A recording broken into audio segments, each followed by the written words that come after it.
To my precious little angel, this is Daddy. You're about a week away from turning 1 as I'm writing this memoir. I wanted to tell you and everyone about the journey of how I came here to America. But more importantly, it is to remind myself how blessed I am to have survived the ordeal of crossing miles of ocean and numerous pirates' attacks, all to come to America and to have you in this world. On the eve of 1980, your 2 uncles and I took the bus from our home in Saigon to the outskirts city of Red Ya.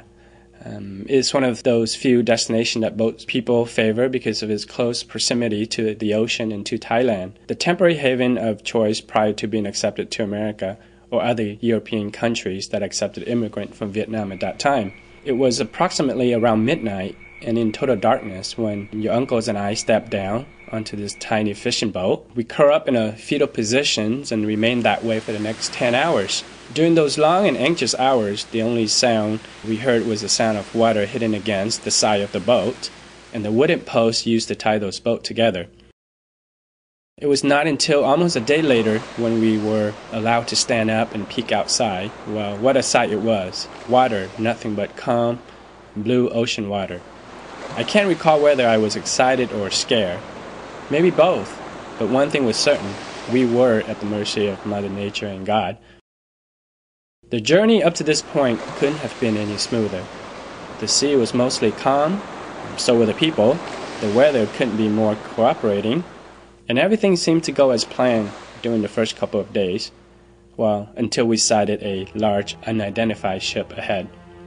At this time, we were assured by the people in charge that we were in international water, and that this could be one of a few international rescue ships that await boat people like us. Little did we know, it was the first of 3 horrific events that would take place during the next 7 days at sea. As it turned out, this was a typical Thai fishing boat that turned to pirating refugee boats, as they knew boat people take all of their valuable possessions with them when they leave, mostly jewelry, gold, diamonds. What took place during the first 2 encounters is somewhat ambiguous.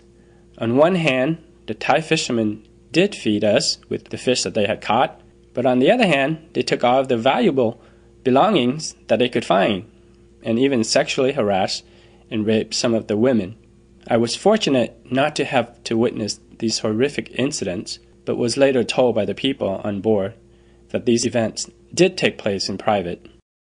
It was the 3rd incident that shaped and impacted Daddy's life, and perhaps yours till this day. With virtually everything taken from us in the first 2 attacks, there was nothing left for the 3rd Thai fishing boat to take, so they ripped out the engine from our boat and left a big gash where the engine once was. The next thing I can remember is that the boat started to take on water, and all the adults, including your uncles, Joseph, frantically scoop up water from inside the boat, using whatever they could to dump it out in the ocean.